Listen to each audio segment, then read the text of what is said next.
ചേട്ടാ ഇതേ നമുക്കിതിങ്ങനെ single stitch ചെയ്യാൻ മേലേ. പിന്നെ അടുത്ത് അങ്ങനെ ചെയ്യാട്ടോ. ഇത് ചേട്ട് നോക്കാവേ. ആ വേദനയോ? നിന്നെ കണ്ടിട്ട് നീ എന്നാ വന്നത്? ഞാൻ വന്നിട്ട് 2 ദിവസമായി. എന്തുവാന്നാ നീ എന്തോ ഇങ്ങനെ ഇരിക്കുന്നേ? അതൊക്കെ അങ്ങനെയാ. എങ്ങനെയൊക്കെയാന്ന്? എപ്പോഴും നമുക്ക് ഒരുപോലെ ഇരിക്കാൻ പറ്റുമോ? എടാ ഒരുപോലെ ഇരിക്കുന്നതിനെ കാണുമ്പോൾ സത്യം പറഞ്ഞാൽ എനിക്ക് വിഷമം വരുവാ. നീ പറയുന്ന പ്രശ്നം എന്താ? നമ്മൾ ഓരോരുത്തരൊക്കെ വിശ്വസിക്കും, എല്ലാവരും അതുപോലെ ആണെന്നില്ലല്ലോ. സത്യം പറ, എന്തോ പ്രശ്നം? അതൊക്കെ പറയണമെങ്കിൽ ഇന്ന ദിവസം തികയത്തില്ല. ഞാൻ കേൾക്കാൻ വലിയാണ്, നീ പറ.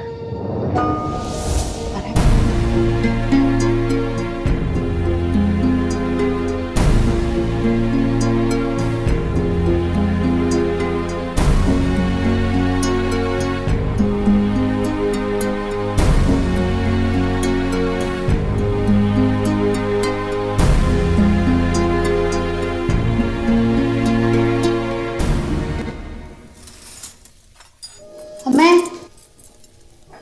ചോറ് ഇത്തിരി എടുക്കാവോ അമ്മേ? വിശക്കുവാ. ഓ, നിനക്കിവിടെ ചോറൊന്നുമില്ല. ഇതും തന്നെ എവിടെയെങ്കിലും പോയി കിടന്നോ. നീ എൻ്റെ മോൻ്റെ ജീവിതത്തിൽ എന്ന് വന്നു അന്ന് തുടങ്ങി എൻ്റെയും വീടിൻ്റെയും കഷ്ടകാലം. എന്തൊരു വിധിയാണ് ഈശ്വര. എന്നിട്ട് അവൾ ഈ വീട്ടിൽ നിന്ന് ഇറങ്ങി പോകത്തുമില്ല, ഞാൻ വെച്ച് വിളമ്പി കൊടുക്കുകയും വേണം.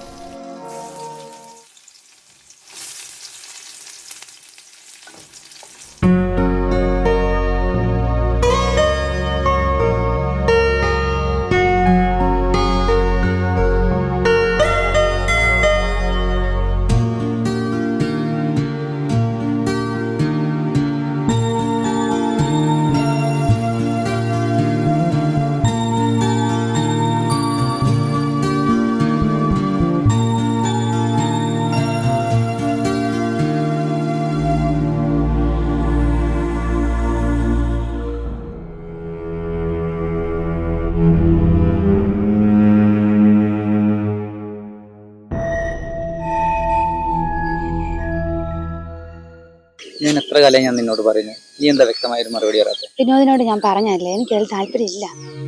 നീ ഒന്നുകൂടി ഒന്ന് ആലോചിക്കും. വിനോദ് ഏട്ടനെ കൂട്ടുകാരനായിട്ട് ആദ്യം വീട്ടിൽ വന്നത്, അങ്ങനെ കാണാൻ പറ്റുന്നുള്ളൂ. വിനോദ് ഇപ്പൊ മാറി നിൽക്കും. മോൾ ഒറ്റയ്ക്ക്, എനിക്ക് വീട്ടിൽ പോകണം.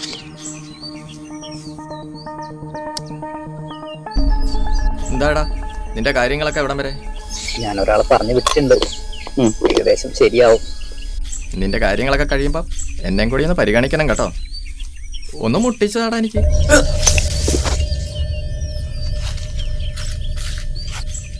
സോറിടാ, നീ ഇത്ര സീരിയസ് ആണെന്ന് ഞാൻ അറിഞ്ഞില്ല. സോറി, വിട്ടേക്ക്. എടി, ഇതെന്നെ പതിവില്ലാതെ ബാ. കൊറേ നാളായല്ലോ കണ്ടിട്ട്. ഞാൻ നിന്നെ കാണാൻ വേണ്ടിയാ വന്നത്. സുഖമായിട്ടിരിക്കുന്നോ? ഓ സുഖം.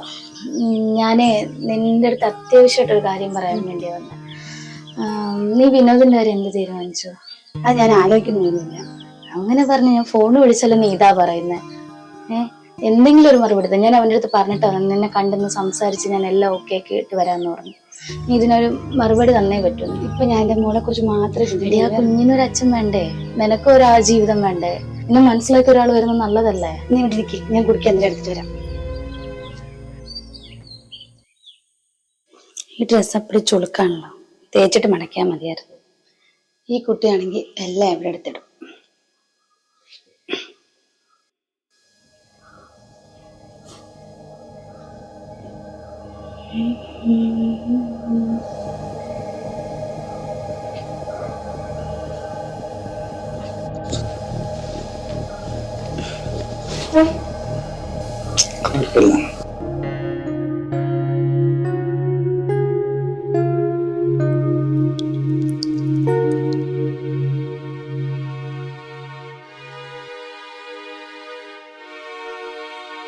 നീ എന്നെ ചതിക്കുവാടാ.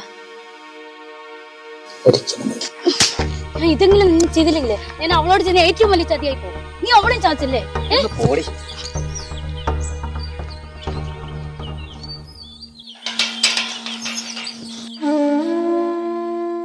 എനിക്ക് നേരത്തെ അറിയാമായിരുന്നു നിന്നെ അവൻ ചതിക്കും. അതെ, ഞാൻ നിനക്കൊരാളെ പരിചയപ്പെടുത്തരാം. നിന്റെ കാര്യം എന്റെ കുഞ്ഞിന്റെ കാര്യം പൊന്നും ഒരു കാര്യം നോക്കും. ഇപ്പൊ എനിക്കൊരു തീരുമാനം എടുക്കാൻ പറ്റുന്നില്ല ചേച്ചി. നമുക്കൊരു കാര്യം ചെയ്യാം, ഞാൻ നാളെ രാവിലെ എന്തെങ്കിലും തീരുമാനം എടുത്തിട്ട് ചേച്ചി ഇപ്പൊ ഒന്ന് ചെല്ല്, ഞാൻ വിളിക്കാൻ നാളെ.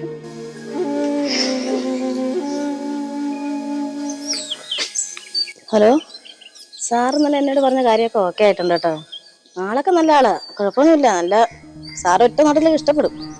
അവിടെ വന്നാൽ മതിയോ? സാറിനെ കണ്ടാൽ മതിയോ? ശരി സാർ, നമുക്ക് കാണാം, നാളെ നേരിട്ട് കാണാം. പിന്നെ എന്താ സംഭവിച്ചത്?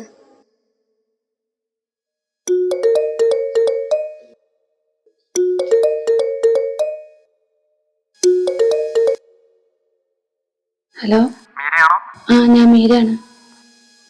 ആരായിരുന്നു? എന്തായിരുന്നു സാർ? ഹസ്ബൻഡ് ആണെങ്കിൽ ഒരു 10 ലക്ഷം രൂപയുടെ പോളിസി എടുത്തിട്ടുണ്ടായിരുന്നു. അത് ക്ലെയിം എല്ലാം റെഡി ആയിട്ടുണ്ട്. പേപ്പേഴ്സ് എല്ലാം റെഡി ആണോ? പേപ്പറൊക്കെ ഉണ്ട്. നാളെ രാവിലെ ഒരു 10 മണിയാകുമ്പോൾ ഓഫീസിൽ വരാൻ പറ്റുമോ? ആ ശരി സാർ, ഞാൻ നാളെ എത്തിക്കോളാം. എത്തിയിട്ട് സാറിനെ വിളിക്കാം.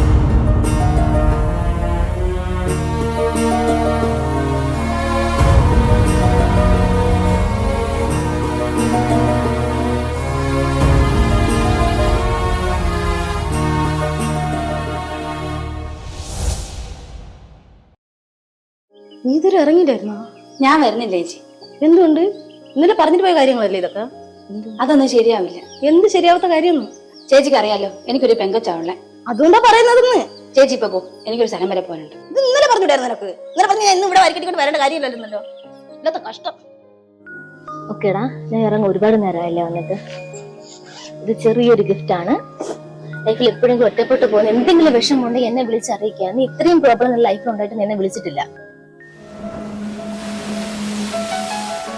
ഈ കടൽ പോലെയാണ് നമ്മുടെയൊക്കെ മനസ്സ്. ഒന്നിനു പിറകെ ഒന്നായി തിരകളിങ്ങനെ വന്നുകൊണ്ടേയിരിക്കും. പ്രിയപ്പെട്ടവർ നമ്മളെ വിട്ട് പിരിയുമ്പോൾ ആശ്വാസവാക്കുകളുമായി പലരും അടുത്തു വരും. അവരുടെ വാക്കുകളിൽ ആത്മാർത്ഥതയില്ലെന്ന് തിരിച്ചറിയുമ്പോഴേക്കും അവരൊരുക്കിയ ചതിക്കുഴിയിൽ നമ്മൾ അകപ്പെട്ടിട്ടുണ്ടാകും. ജീവിതമാണോ മരണമാണോ മുന്നിലെന്ന് തിരിച്ചറിയാനാകാത്ത നിമിഷങ്ങളിലാകും നമുക്ക് നഷ്ടമായ നമ്മുടെ പ്രിയപ്പെട്ടവരുടെ സ്നേഹത്തിൻ്റെയും കരുതലിൻ്റെയും ഒക്കെ ആഴം നമ്മൾ തിരിച്ചറിയുന്നത്.